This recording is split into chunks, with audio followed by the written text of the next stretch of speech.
मंच पर विराजमान मंत्रिपरिषद के मेरे साथी,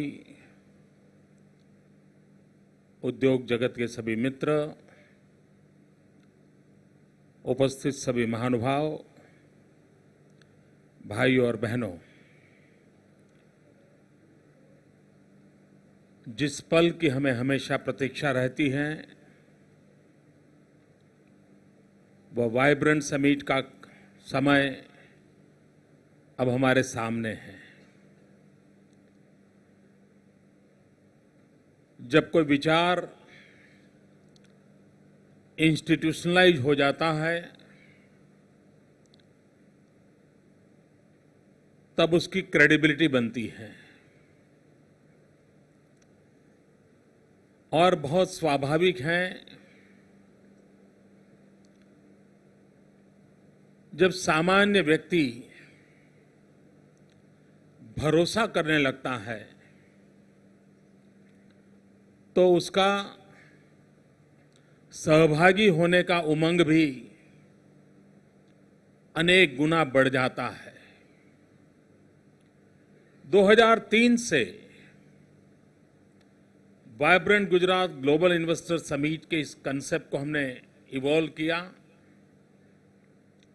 और उसके साथ साथ ट्रेड फेयर के प्रयोग को भी आरंभ किया। प्रारंभ के वो दिन थे जब एक जिज्ञासा थी, ये कौन सी नई चीज आई है, इससे क्या होगा, इसका कितना लाभ होगा। कई सवालों और जिज्ञासाओं के बीच में इस यात्रा का हमने प्रारंभ किया था और प्रारंभ में अहमदाबाद के टैगोर हॉल के संस्कार केंद्र में एक बहुत ही छोटा एग्जीबिशन लगा था। पूरा एग्जीबिशन देखने में ज्यादा से ज्यादा 15 मिनट लगती थी। आज हम कहां से कहां पहुंच गए और ये यात्रा की सफलता के मूल में व्यापार और उद्योग जगत से जुड़े हुए सभी लोगों ने पाया कि गुजरात एक ऐसा स्थान है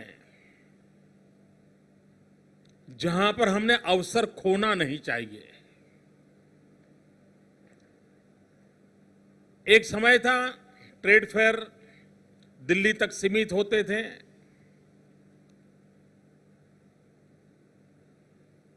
लेकिन अब धीरे धीरे राज्यों के केंद्रों में उसका स्थान बनता चला जा रहा है और एक प्रकार से राज्य विकास यात्रा की एक महत्वपूर्ण इकाई के रूप में उभर रहे हैं। राज्यों के इनिशिएटिव से पूरी आर्थिक गतिविधि और अधिक प्रभावी होती दिखाई दे रही है और गुजरात ने जो इनिशिएटिव लिया है वह इनिशिएटिव आज गुजरात तक सीमित नहीं रहा है।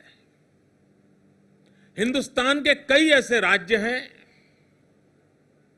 वे भी इसी तर्ज पर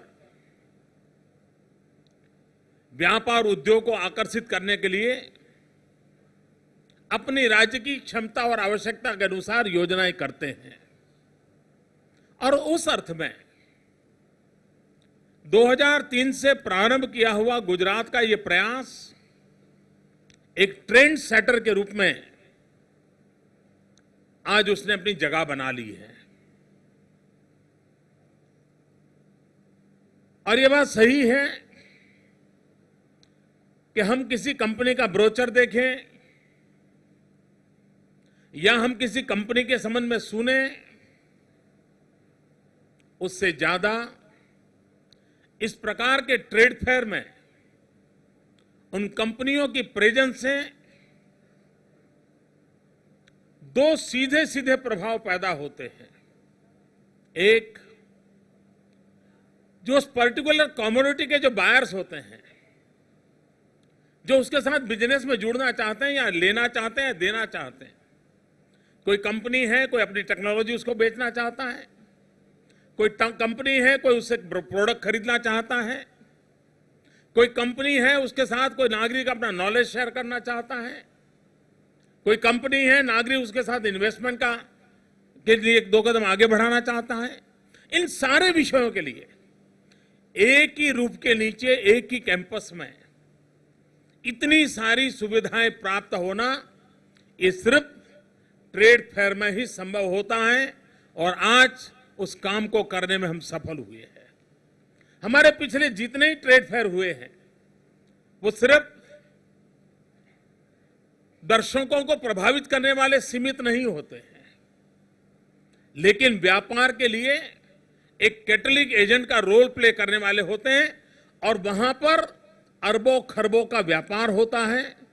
वहां पर लंबे अरसे के सेलर और बायर के बीच में टेक्नोलॉजी शेयरिंग के संबंध में हो, नॉलेज शेयरिंग के संबंध में हो, एक लंबे अरसे के संबंधों का टाई अप होता है और वो विकास की यात्रा का एक बहुत बड़ा कारण बनता है। गत वर्ष हमने एक पहला प्रयोग प्रारंभ किया, एग्रीकल्चर का फेयर लगाया था। अब ये चुनाव की सरगर्मी के कारण उस तरफ लोगों का ध्यान गया नहीं, लेकिन बहुत बड़ी मात्रा में किसानों ने उसमें हिस्सा लिया और जो नई टेक्नोलॉजी एग्रीकल्चर सेक्टर में आई है उस पर किसानों का ध्यान इतना गया, इतना आकर्षण गया कि हमें भी लगा कि ये प्रयोग, अगर हमें आधुनिक टेक्नोलॉजी को हमारे फार्म सेक्टर में लाना है, हमारे किसानों तक पहुंचाना है, तो शायद एग्रीकल्चर ट्रेड फेयर हमें बहुत काम आएगा।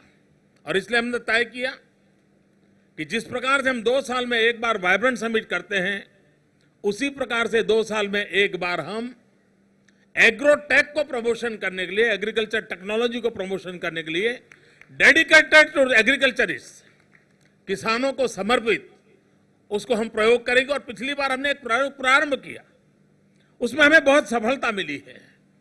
और इसलिए जिस प्रकार से आज हिंदुस्तान के करीब करीब सभी राज्य इसमें शरीक हुए हैं, दुनिया के कई देश इसमें जुड़े हैं, सैकड़ों की तादाद में कंपनियां इसके साथ जुड़ी हैं, इससे और भी एक लाभ होता है। हमारी जो युवा पीढ़ी है वो युवा पीढ़ी समय निकाल करके इसको देखने के लिए आती है और जो युवकों के मन में कुछ करने की इच्छा है, वे जब इस माहौल को देखते हैं, उनके साथ इंटरेक्शन करते हैं, उन कंपनियों के काम को देखते हैं, तो उनको भी एक दिशा मिलती है कि वो भी अपने जीवन में इस क्षेत्र में इस प्रकार से अपना पदार्पण कर सकते हैं, योगदान कर सकते हैं। नई पीढ़ी के लिए इस प्रकार के प्रयास एक सर्वाधिक उपकारक होते हैं। इसके साथ साथ हमारा यह भी प्रयास रहता है कि सिर्फ व्यापार की दृष्टि से ट्रेड फेयर का सीमित उपयोग न हो, रुपये पैसों के हिसाब से इस ट्रेड फेयर को न देखा जाए।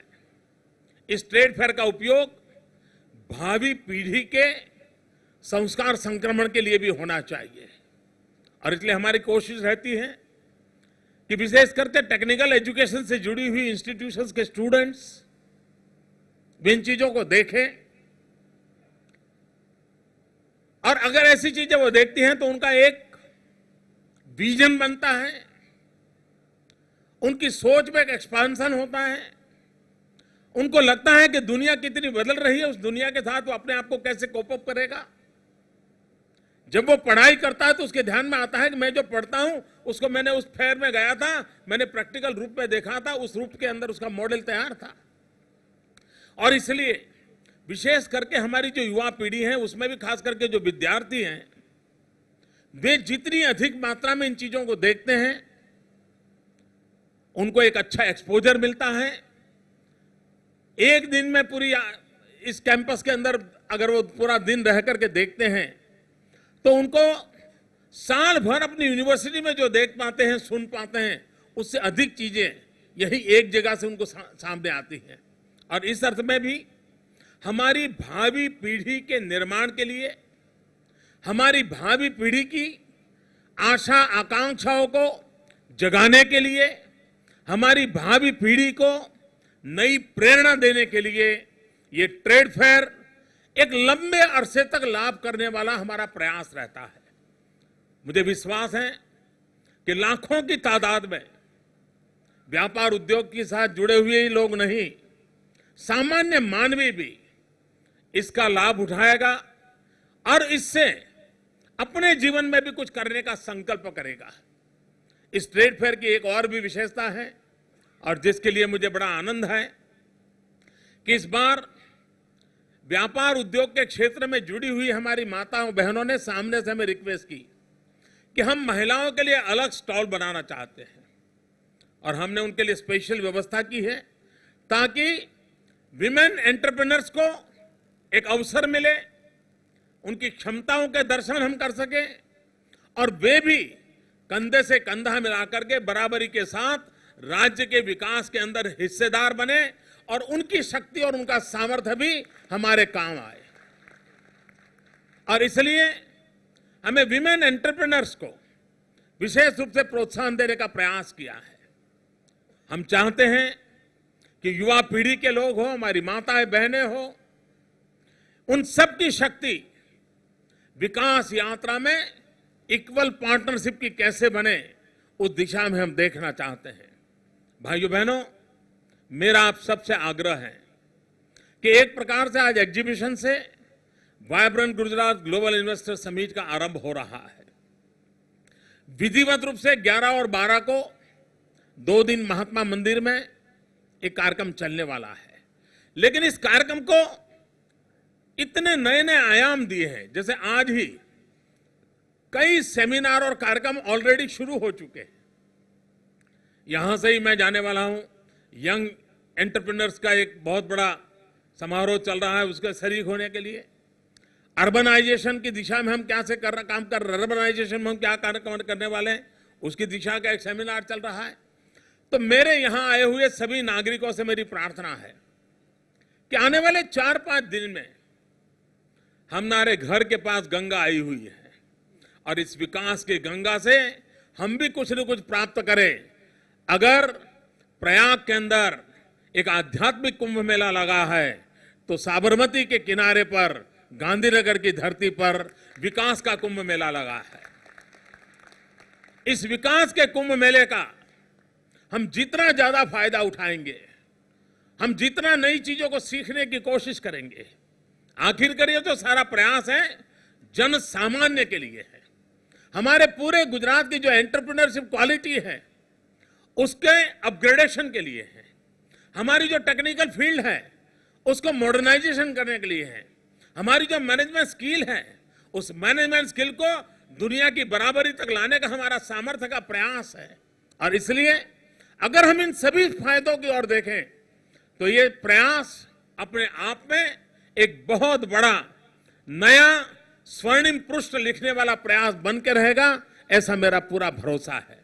भाइयों बहनों, हम इसके पहले जब ट्रेड फेयर का उद्घाटन करते थे तो मुश्किल से 300-400 लोगों की उपस्थिति हुआ करती थी। आज मैं देख रहा हूं कि यहां बैठने के लिए जगह नहीं है। इतने बड़े ऑडिटोरियम में इतनी बड़ी तादाद में देश और दुनिया के लोगों का एक ट्रेड फेयर के उद्घाटन के अंदर उपस्थित होना, ये अपने आप में बहुत बड़ी सिद्धि है। ये मैं विश्वास से कह सकता हूं। सामान्य मानवी को इस पर कितना भरोसा हुआ है, सामान्य मानवी का इसमें कितना आकर्षण पैदा हुआ है। हर व्यक्ति को लगता है कि हाँ, मेरे लिए कुछ न कुछ है। हर व्यक्ति को लगता है कि मैं भी यहां कुछ न कुछ दे सकता हूं। हर व्यक्ति को लगता है कि मैं भी यहां से कुछ न कुछ पा सकता हूं। ये अपने आप में हरेक की भलाई का क्षेत्र बन जाए, ये अपने आप में बहुत बड़ा अचीवमेंट है। पहले हम मुश्किल से वाइब्रेंट समिट के साथ 2 दिन 3 दिन फेयर को चलाते थे और बाद में लोगों से मांग आती थी इसको एक्सटेंड करो, दिक्कत हो जाती थी। तो इसलिए हमने इसको प्रीपोन किया और 8 तारीख से लेकर के 13 तारीख तक 5 दिन कोई फेयर चलाना अपने आप में बहुत बड़ा कठिन काम होता है। 3 दिन सबसे ज्यादा लोग चलाते हैं। 5 दिन 6 दिन का फेयर अपने आप में गुजरात के सामान्य मानवी की भलाई के लिए एक अच्छे प्रयोग के रूप में सिद्ध होगा, ऐसा मुझे विश्वास है। मैं जिन जिन लोगों ने इस कार्य के अंदर भाग लिया है, हिस्सा लिया है, उन सबका अभिनंदन करता हूं। जिन कंपनियों ने हम पर भरोसा कर करके साहस के साथ हमसे जुड़े हैं, उन सभी कंपनियों का भी मैं स्वागत करता हूं। मैं उन सभी राज्यों का भी बहुत आभारी हूं जिन्होंने विकास की इस गंगा के साथ अपने आप को जोड़ने के लिए गुजरात की धरती पर अपने भी राज्यों को ला करके अपनी क्षमताओं का निदर्शन करने की योजना बनाई। मैं उन सभी राज्यों का भी बहुत आभारी हूं कि जिन्होंने गुजरात के साथ कंधे से कंधा मिला करके भारत के विकास के सपने को पूर्ण करने का प्रयास किया है। उन सभी राज्यों का भी मैं मन से धन्यवाद करता हूं। विश्व के अनेक देश, अनेक कंपनियां भी इस काम में हमारे साथ जुड़ी हैं। मैं उन सब का भी स्वागत करता हूं, अभिनंदन करता हूं और उनका भी मैं धन्यवाद करता हूं। और भाइयों बहनों, भारत सरकार ने भी यहां आकर के अपनी उपस्थिति दर्ज करवाई है। मैं भारत सरकार का भी अभिनंदन करता हूं, आभार व्यक्त करता हूं और आप सबका इस कार्य को प्रारंभ में ही सफल बनाने के लिए और आने वाले 5-6 दिन बहुत बड़ी मात्रा में आपसे भी परिचित लोगों को इसके साथ जोड़ने का प्रयास निरंतर बना रहेगा। इसके लिए मैं आपका सहकार चाहता हूं, आपका सहयोग चाहता हूं। और आइए हम सब मिलकर के उत्तरायण के पर्व के पूर्व इस पूरे सप्ताह में हम भी विकास के इस महाकुंभ को और अधिक चेतनमंद बनाएं, और अधिक सामर्थ्यवान बनाएं, और अधिक सफल बनाएं, और अधिक हम लोगों के लिए उपकारक बनाएं। इसी एक अपेक्षा के साथ आप सबका बहुत बहुत धन्यवाद। हम आपके ऋणी हैं माननीय मुख्यमंत्री महोदय।